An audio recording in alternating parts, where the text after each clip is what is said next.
Hey there, welcome back to Tim Talks Cooking. Today we are talking keto chocolate ice cream, my friends, and I'm talking some serious keto chocolate ice cream because yesterday I went out and got me one of these right here after watching an episode of America's Test Kitchen where they recommended this product. Anyway, I'm pretty excited about this, so let's get started. Before we talk about ingredients, let me just point out that this video is not sponsored by CUISINART and that I have no relationship with them at all. I'm just trying this product out for the first time and I thought it'd make a cool video. So here we go.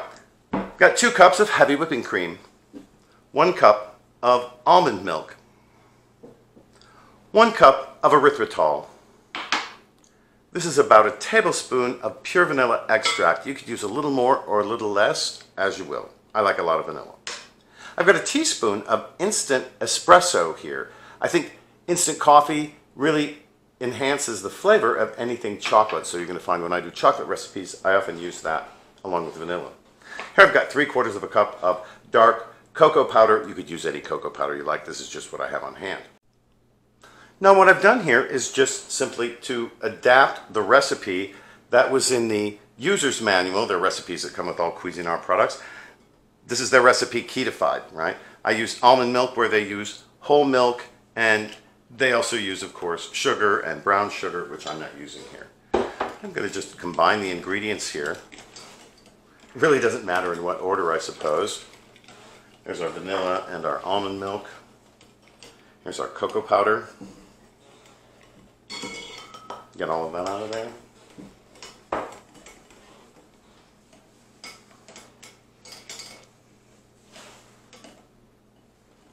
The erythritol.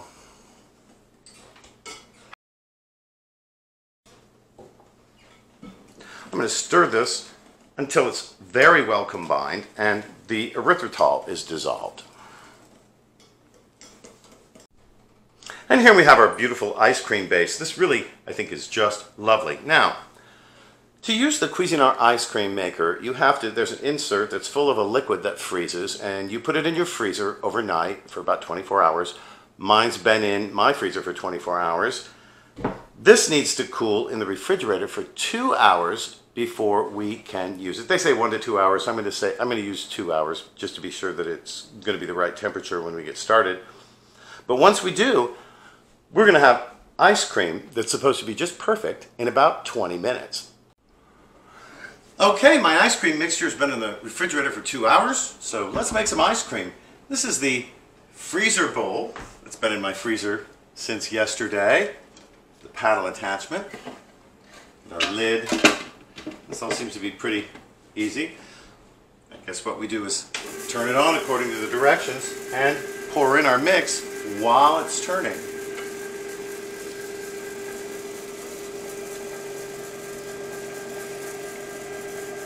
And there we have it. I think it's just beautiful. That's going to make some really gorgeous chocolate ice cream.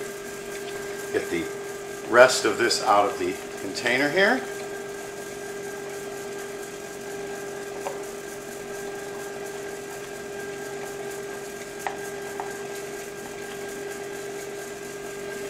And now we wait until it's the texture of ice cream.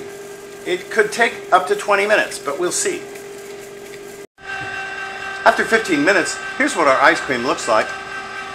I'll just grab some of it out of there so you can see. It's getting really thick. Look at that.